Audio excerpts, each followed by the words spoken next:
Peter Cardwell is with me. Shocking news, really, this hour already. The Labour Party have announced, with everything that's going on in the world, we've allowed these Storm missiles to be fired by Ukraine into Russia. Many people saying that Europe is on the verge of major issues. John Healey, just wanted another big tick in the box for Labour, stood up and announced £500 million worth of defence cuts as ships, drones and helicopters are scrapped. Yeah. Are they barking bloody mad? We've got Mark Francois, MP, Shadow Defence Secretary, live and exclusive in about 7 minutes on Talk Drive. Pete will stay with me. What is wrong with this government?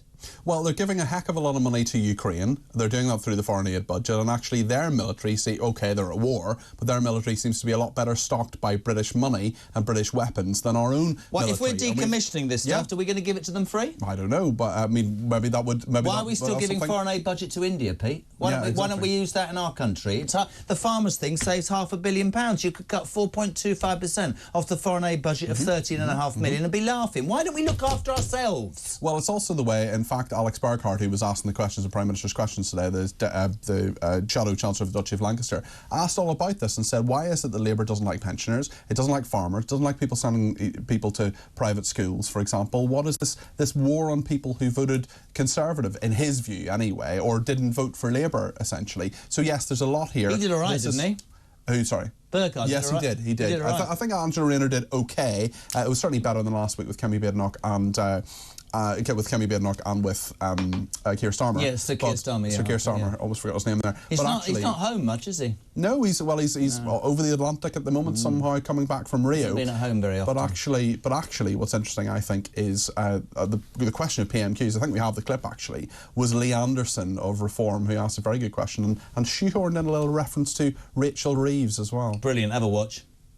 Thank you, Mr Speaker. Just a few weeks ago from that dispatch box, the Minister for Rural Affairs said that he'd been congratulated by a farmer over the introduction of the inheritance tax. Now, I think this farmer must have been a cannabis farmer, because just yesterday we had 10,000 farmers on Whitehall protesting against this madcap decision. So does the Deputy Prime Minister agree with me that this decision should be thrown in the trash can along with Rachel from Accounts' CV?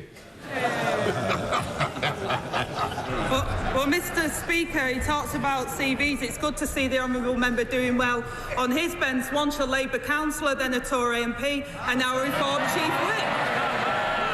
Every time he switches party, he gets a promotion. Mr Speaker, I've already outlined what we've done to support our farmers, and we'll continue to support the farmers, and we'll continue to invest in our public services to get Britain back on track.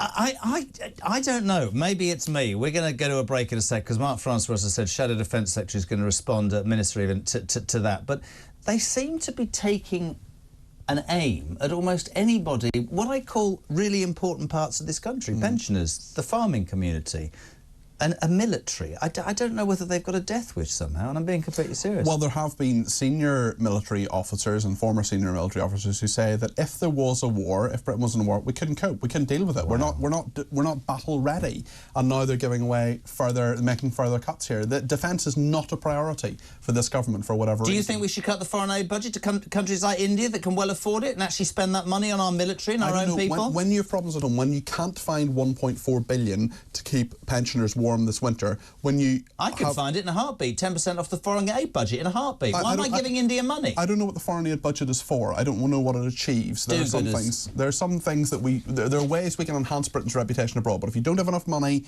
at home, that's where the farmers should be your priority. Do you agree with Pete and I? Pensioners, farmers, people, should they prioritise that over foreign aid?